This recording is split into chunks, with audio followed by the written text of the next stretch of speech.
Assalamualaikum warahmatullahi wabarakatuh. Alhamdulillah, saya Hardiansyah dari SDT Permata Bunda 2 Bandar Lampung akan menyampaikan kesimpulan dan refleksi pemikiran Ki Hajar Dewantara, yang mana kesimpulan dan refleksi Ki Hajar Dewantara, pendidikan itu suatu tuntunan di dalam hidup tumbuhnya anak-anak kita. Meskipun pendidikan itu tuntunan saja di dalam hidup tumbuhnya anak-anak, tetapi perlu juga pendidikan itu berhubungan dengan kodrat keadaan dan keadaannya setiap anak. Mengenai perlu tidaknya tuntunan dalam kehidupan manusia, sama artinya dengan soal perlu tidaknya pemeliharaan pada tumbuh kembangnya tanaman.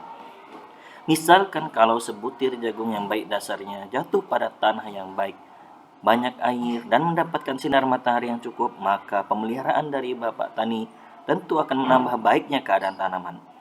Kalau tidak ada pemeliharaan, sedangkan keadaan tanahnya tidak baik atau tempat jatuhnya biji jagung itu tidak mendapat sinar matahari atau kekurangan air, maka biji jagung itu walaupun dasarnya baik tidak akan dapat tumbuh baik karena pengaruh keadaan. Sebaliknya, jika kalau sebutir jagung tidak baik dasarnya, akan tetapi ditanam dengan pemeliharaan yang sebaik-baiknya, maka biji itu akan dapat tumbuh lebih baik daripada biji lainnya yang juga tidak baik dasarnya. Kesimpulan refleksi dari Ki Hajar Dewantara bahwasanya ada 4 hal. Yang pertama tentang trilogi pendidikan, yang kedua pendidikan yang menuntun, yang ketiga membangun karakter siswa dengan kodrat alam dan kodrat zaman, dan yang keempat penerapan budi pekerti. Apa yang Anda percaya tentang murid dan pembelajaran di kelas sebelum Anda mempelajari modul 1.1?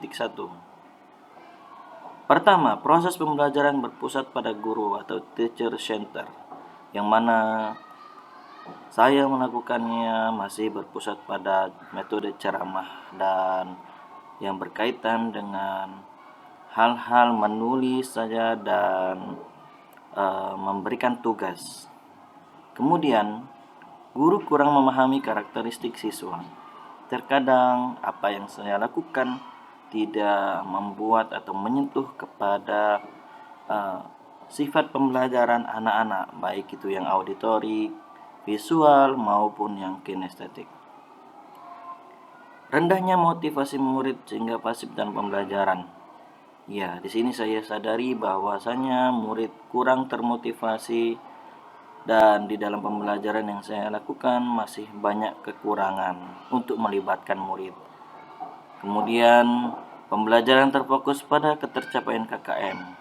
Dengan banyaknya tugas-tugas, materi-materi yang ada membuat saya lebih fokus kepada nilai-nilai. Apa yang berubah dari pemikiran atau perilaku Anda setelah mempelajari modul ini? Pertama, setelah saya mempelajari materi filosofi Ki Hajar Dewantara pada modul 1.1, alhamdulillah saya pembelajaran berpusat pada murid. Yang kedua, menghargai setiap perbedaan karakteristik murid. Yang ketiga, menyadari bahwa guru bukanlah satu-satunya narasumber.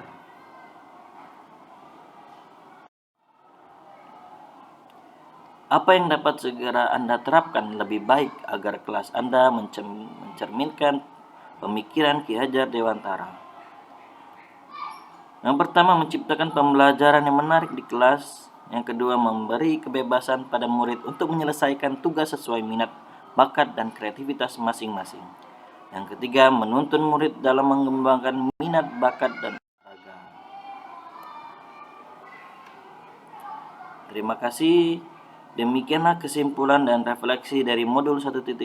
Semoga bermanfaat. Wassalamualaikum warahmatullahi wabarakatuh.